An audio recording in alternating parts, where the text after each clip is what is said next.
Tiene la palabra la diputada Marcela Rodríguez.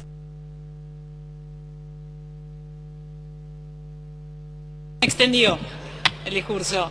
En realidad voy a insertar y voy a tratar de ser breve. Si el diputado no hubiera tergiversado, el diputado Cigoña no hubiera tergiversado algunos de los argumentos, sería más breve aún. En realidad yo no estoy en contra de los métodos alternativos de resolución de conflicto en sí. Estoy en contra de la obligatoriedad.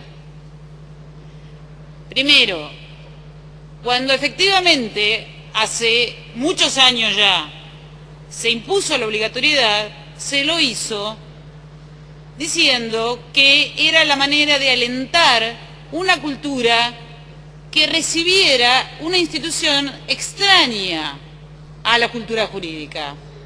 Evidentemente, si ha pasado el tiempo que pasó, ya varios lustros, porque seguimos con sucesivas prórrogas, y tenemos que mantener la obligatoriedad, quiere decir que no ha podido hacer pie en nuestra cultura jurídica y que evidentemente las bondades que parecen tan evidentes para todos no suelen ser así, sino la gente iría motu propio, iría voluntariamente y no obligada por una ley que nosotros estamos imponiendo por sobre su voluntad y por sobre su derecho a una tutela efectiva.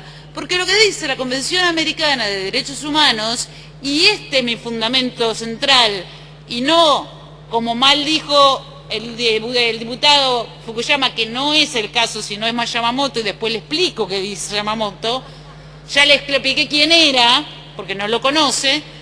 En realidad, el artículo 25 de la Convención Americana de Derechos Humanos establece que todos los habitantes tenemos derecho a acudir a un tribunal para saber nuestros derechos y obligaciones. No dice que tenemos que pasar primero por una instancia de mediación obligatoria, dice a un juez.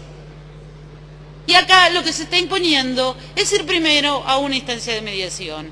Pero también las otras cuestiones que acá se han evitado durante todos estos años, y lo ha señalado bien la diputada Bertol, es un análisis de por qué efectivamente no ha sido recibida de una manera tal que no sea necesaria la obligatoriedad esta mediación. Y es porque no ha habido una revisión integral.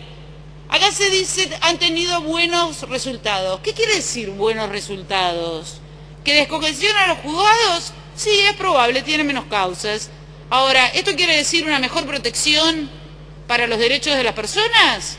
Y no lo sabemos, porque realmente tenemos un seguimiento de lo que pasa y cómo han sido resueltos cada uno de los casos. No, sabemos que han sido resueltos, sabemos que ha habido una homologación. Ahora, ¿sabemos si esta homologación ha sido la respuesta justa al conflicto en cuestión? No, no lo sabemos, porque no ha habido un seguimiento. Y lo que yo estoy diciendo que sí hizo Yamamoto y que sí hicieron estudios serios son efectivamente estudios empíricos respecto de cómo los resultados concretos de situaciones de mediación afectaban a los grupos más vulnerables, en ese caso minorías étnicas, y también cómo se afecta a grupos menos poderosos. Y cuando digo menos poderosos, no creo que la mujer sea más débil en el sentido socarrón que mencionó el diputado, sino que está más que demostrado que ha habido un sistema jerárquico de subordinación y opresión entre los géneros, y si no, no hubiera sido sancionada la Convención sobre eliminación de todas formas de discriminación contra la mujer con rango constitucional, no hubiera sido sancionada la Convención de Belén do Pará y no hubiera sido sancionada y aprobada por el mismo diputado Cigoña la ley de violencia integral contra la mujer.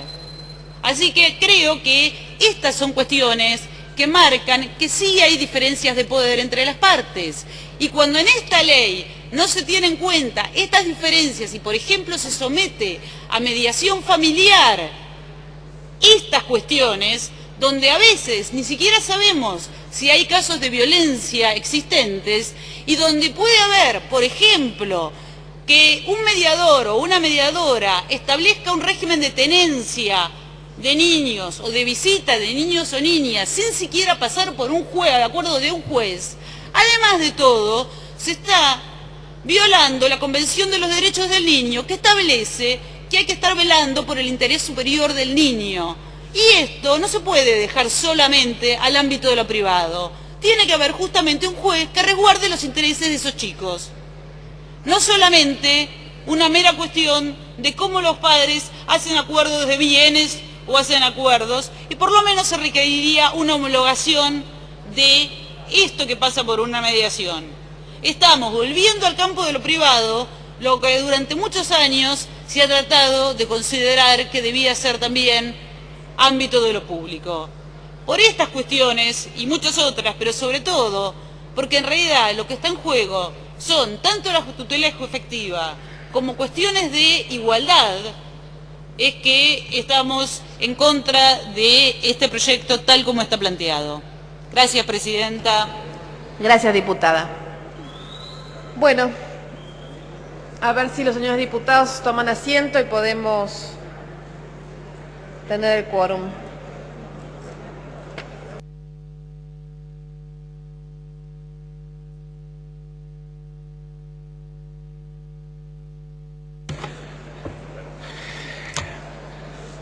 A ver si los auxiliares de los bloques nos ayudan y juntamos el quórum para poder votar.